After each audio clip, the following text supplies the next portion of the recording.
हज़रात मोमिनीन अस्सलामु अलैकुम व रहमतुल्लाहि व बरकातुहू। इस वक्त हम लोग मौजूद हैं बड़ा इमामबाड़ा पर और एक बड़ी शख्सियत के हमरा मेरी मुराद है मौलाना डॉक्टर शफ़ीक हुसैन शफ़क़ साहब। और इस वक्त हम जिस मौजू पर गुफ्तगू करेंगे वो बहुत अहम है। इस वक्त हम गुफ्तगू करेंगे काजी सैयद नूरुल्लाह शोस्तरी अलैहिर्रहमा के हवाले से, जिनका मज़ार मुक़द्दस आगरा में मौजूद है।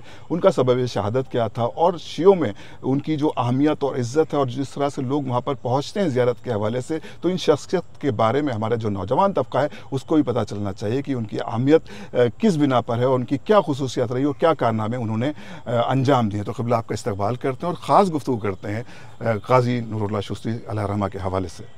बिस्मिल्लाहिर्रहमानिर्रहीम। काजी नूरुल्लाह शोस्तरी ताबसरा हमारी मिल्लत की अज़ीम तरीन शख्सियत थे। काजी नूरुल्लाह शोस्तरी ताबसरा जैसा कि सब जानते हैं कि उनका मज़ार मुक़द्दस आगरा की सरज़मीन पर है।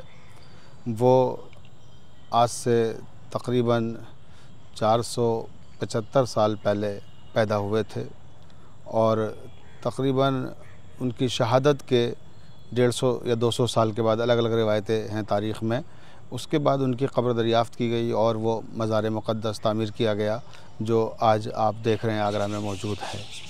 तो काजी साहब की जो शख्सियत है वो बहुत ही अपने ज़माने के नाबग़ाए रोज़गार अफराद में से थे। और काजी नूरुल्लाह शोस्तरी का ताल्लुक़, शोस्तर एक शहर है ईरान में, ईरान से ताल्लुक़ है। वो वहीं शोस्तर में पैदा हुए और उनकी आला तालीम मशहद मुक़द्दस में हुई। मशहद मुक़द्दस से तालीम मुकम्मल करने के बाद वो हिंदुस्तान तशरीफ़ लाए और हिंदुस्तान में जब वो आए तो आगरा तशरीफ़ लाए और आगरा से फ़तेहपुर सीकरी और फ़तेहपुर सीकरी से फिर लाहौर, लाहौर से फिर वापस आगरा। एक इस तरह का पूरा सिलसिला है उनके सफ़र का। काजी नूरुल्लाह शोस्तरी हमारी मिल्लत शिया की, जैसा कि मैंने अर्ज़ किया, बहुत ही अज़ीम तरीन शख्सियत हैं बेशक। और अबू ज़र भाई, काजी नूरुल्लाह शोस्तरी जैसा कि मैंने अभी अर्ज़ किया कि पैदा तो वे ईरान में हुए थे, शोस्तर शहर में, लेकिन उनकी तदफीन और जो उनकी शहादत है वो आगरा शहर में है। तो सवाल ये पैदा होता है कि एक अज़ीम आलिम दीन, जो चीफ़ जस्टिस भी रहा, जो चीफ़ जस्टिस भी थे अकबर के ज़माने में, और मर्दमशुमारी का जो पहला तसव्वुर और कॉन्सेप्ट है वो काजी नूरुल्लाह शोस्तरी साहब ने दिया है। और अकबर की हुकूमत के ज़माने में जनगणना कहते हैं, है ना, पॉपुलेशन काउंटिंग की बात करते हैं। बिल्कुल, ये पहली बार हिंदुस्तान में जलालुद्दीन अकबर के ज़माने में आप आयतुल्लाहिल उज़्मा काजी नूरुल्लाह शोस्तरी ही की सरपरस्ती में काम अंजाम दिया गया। और वो सफ़ीर भी थे अकबर के और चीफ़ जस्टिस बना के उनको लाहौर भेजा गया था। लाहौर में वो चीफ़ जस्टिस रहे। लेकिन उनकी जो शहादत की वजूहात हैं उसमें असल सबब शहादत का शिया होना है। अच्छा। जो उस ज़माने के अहले सुन्नत वल जमात अकाबरीन थे, उन्हें ये बर्दाश्त नहीं था कि कोई शिया चीफ़ जस्टिस अकबर की हुकूमत में रहे, इतने बड़े मनसब पे रहे। अकबर से भी बहुत सी शिकायतें की गई, मगर अकबर उनके इल्म फ़न का मोतरिफ़ था और उसने इन बातों पर ध्यान नहीं दिया। लेकिन अकबर के बाद जब उनका बेटा जहांगीर तख्त नशीन हुआ, जो बहुत ज़ालिम बादशाह, जो बहुत ज़ालिम बादशाह था और बहुत जुल्म किया उसने लोगों पर, तो जहांगीर के ज़माने में फिर यही शिकायतें की गई उनके हवाले से और फिर उसने आपको शहीद किया। गोया जहांगीर के ही हुक्म से आपको शहीद किया गया। सबब शहादत क्या? हज़रत काजी नूरुल्लाह शोस्तरी का सबब शहादत था वो दरअसल है उनकी किताब हक़ाक़ुल हक़ और मजालिसुल मोमिनीन। किताबें तो उन्होंने तकरीबन 140 लिखी हैं, जिसका ज़िक्र तमाम उलमा ने किया है मुख्तलिफ़ किताबों में। नुजूमुस समा में भी उनकी किताबों का ज़िक्र किया गया है और रियादुल उलमा में भी उनकी किताबों का ज़िक्र किया गया है। तो वो किताबें तकरीबन 140 के करीब जो इन्होंने तहरीर फरमाई, मगर जिम्मेदारियों को निभाते हुए, इन तमाम तर जिम्मेदारियों को निभाते हुए वो शियत का चराग रोशन किए हुए थे इस मुल्क में और ख़ामोशी के साथ अपना अहम तरीन फ़रीज़ा अंजाम दे रहे थे। तो उसी में ये जो किताब है मजालिसुल मोमिनीन और हक़ाक़ुल हक़, ये दो किताबें उनकी शहादत का सबब बनी। बाज़ हज़रात ने हक़ाक़ुल हक़ को करार दिया है और बाज़ ने मजालिसुल मोमिनीन को, लेकिन ज़्यादातर ने हक़ाक़ुल हक़ को ही शहादत का सबब करार दिया है। दरअसल उनके पास एक ऐसे इंसान को भेजा गया जो कि शिया बन के आया और शिया था नहीं। अच्छा, जासूस, जासूस कह लें उसको आप। और उसके बाद शिया बनकर वो आयतुल्लाह नूरुल्लाह शोस्तरी का शागिर्द बना। आयतुल्लाह नूरुल्लाह शोस्तरी का जब पूरी तरह से एतमाद उसने हासिल कर लिया तो आयतुल्लाह नूरुल्लाह शोस्तरी उस पर भरोसा करने लगे और उससे फिर अपनी चीज़ें शेयर करने लगे। उसको मजालिस उल-मोमिनीन के बारे में बताया, हक़ाक़ुल हक़ के बारे में बताया। तब उसने किसी तरह से वही किताबें हासिल करके और दरबार में उन उलमा की खिदमत में पेश की जो आयतुल्लाह नूरुल्लाह शोस्तरी से हसद रखते थे और जो चाहते थे कि उनको इस तरह के मनसब पे ना रहने दिया जाए। वो सारी किताबें जहांगीर के सामने पेश की गई और जब जहांगीर के सामने किताबें पेश की गई तो उनसे ये साबित किया गया कि गोया ये शिया हैं। हाँ। शिया असना अशरी हैं और शहजादी के कातिलों से मुनहरिफ हैं। और हाँ, शहजादी के कातिलों के बारे में उनका नज़रिया अच्छा नहीं है। हाँ। उनसे इनहराफ करते हैं और शहजादी के कातिलों को गोया काबिल लान समझते हैं। बेशक ये सारे वजूहात थी जो सबब शहादत बनी।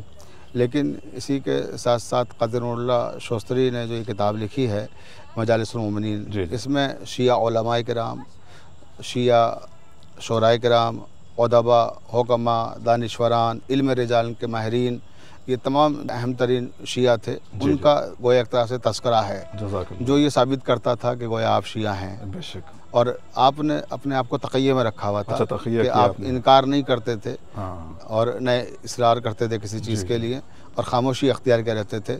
लेकिन हनफी, शाफ़ी, हम्बली और जो इनकी 4 फ़िक़ा हैं अहले सुन्नत वल जमात की, उन चारों फ़िक़ाहों पे आपको इतना अबूर था कि जिस मसलक का भी फ़ैसला उनके पास आता था उसी मसलक की फ़िक़ा के मुताबिक वो फ़ैसला सादिर करते थे।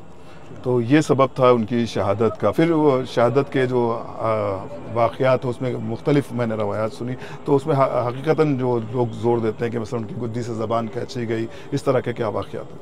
हाँ, देखिए, जहांगीर ने जो हुक्म दिया था बहुत जुल्म किया गया था और बहुत ही ज़ालिमाना इक़दामात थे जो जहांगीर की तरफ से किए गए। खारदार कोड़ा वो मारा गया आपकी पुश्त पर और तब तक मारा जाता रहा जब तक आप शहीद नहीं हो गए। तो उसमें यह है कि जिस्म के हिस्से बिखर गए थे, इतना शिद्दत के साथ कोड़े बरसाए गए, आपकी हड्डियां बदन की नज़र आने लगीं और उसके अलावा ज़बान आपकी गुद्दी से खींच ली गई और आपके हाथों को क़ता किया गया। बहुत बेदर्दी के साथ शहीद किया गया शहीद सालिस क़ाज़ी रहमतुल्लाह अलैह को।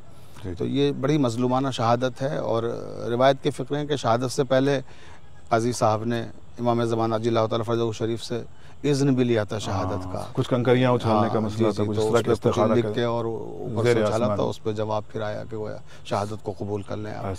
तो इस तरह से क़ाज़ी नूरुल्लाह शोस्तरी की जो शहादत है ये एक तरह से इमाम ज़माना की तायीद भी इसमें शामिल है और ज़ाहिर सी बात है इमाम की तायीद से जो शहादत है जिनको नसीब हो तो उनके दर्जात का कौन अंदाज़ा लगा सकता है। और फिर जनाब सैयदा सलामुल्लाह अलैहा ने आपको अपना फ़र्जंद कहा। हाँ, ये बात अक्सर मैंने सुनी है और ये भी मैंने सुना है कि जो शख्स करबला ना जा सके वो यहाँ आप शहीद सालिस रहमा की ज़ियारत के लिए, इस तरह की भी जो रवायात हैं, जो चीज़ें सुनी हूँ वो थोड़ा सा मैं चाहता हूँ उसकी वजाहत हो। जो हमारे जो मिल्लत के हमारी कौम के जो नौजवान हैं ख़ास तौर से उनको इस तरह की इन्फॉर्मेशन, क्योंकि देखिए माफ़ कीजिएगा कि अब किताबों से दोस्ती लोगों की इस जनरेशन की तो ख़त्म हो गई, सारी चीज़ें मोबाइल पर आ गई। तो ज़ाहिर है कि अच्छा मौका है कि हम इसको डिजिटल तरीके से लोगों तक इस बात की तबलीग करें।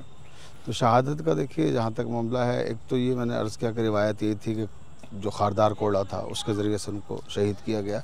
दूसरी ये है कि उनके लाशे को इसी तरह से छोड़ दिया गया था, उसकी तदफीन नहीं की गई थी और किसी की हिम्मत भी नहीं थी कि उसे दफन कर सके जहांगीर के खौफ से।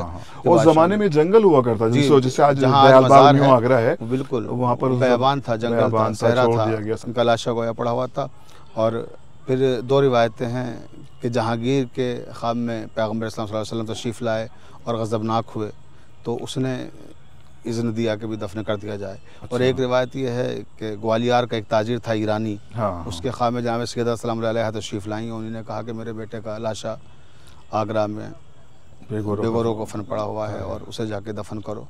तो वो ईरानी ताजिर आया और उसने दफन किया। और ये सनद भी होगी कि मेरा बेटा जो लफ्ज़ इस्तेमाल हुआ है यहाँ पर, यकीनन ये मुख्तसर सी लेकिन बहुत जामे इंफॉर्मेशन थी। इंशाल्लाह उनकी ज़िंदगी के बारे में अगर गुफ्तगू की जाए शफीक भाई तो मुझे लगता है कि हम लोगों की ज़िंदगियाँ कम पड़ जाएंगी। ज़िंदगी के बारे में हम लोगों की बिसात क्या है, हम लोगों की हैसियत क्या है कि हम लोग उनकी ज़िंदगियों पर रोशनी डाल सकें। बेशक हम लोग तो बहुत ही मामूली से तालिब इल्म हैं, लेकिन 2 बहुत अहम किताबें हैं जो क़ाज़ी साहब के ताल्लुक़ से लिखी गई हैं, तो मैं उसका भी जिक्र कर दूँ ताकि जो हज़रात पढ़ना चाहें तो पढ़ सकते हैं। क़ाज़ी साहब के हवाले से मौलवी मिर्ज़ा मोहम्मद हादी अज़ीज़ लखनवी ने एक किताब लिखी है शहीद सालिस के उन्वान से।